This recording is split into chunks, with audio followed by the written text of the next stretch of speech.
Yan, ito po ang isa sa mga yan, product or business na naka-on hold ngayon dahil sa kaso.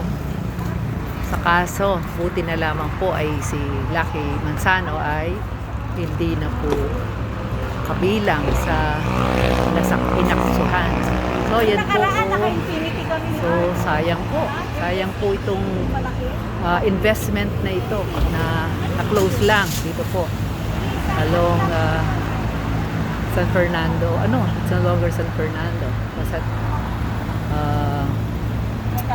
along Santa Rita. Yan, highway. Ito po, supposed to be ang kanilang mga products. So, yan. Black Mart pa. Yan. Yan po. Pero, buti na lamang po, ang ating iniidolong si Lucky Manzano ay na-absuelto na po. At ang maharap na lang po sa kasong ito ay ang kanyang mga kapwa din.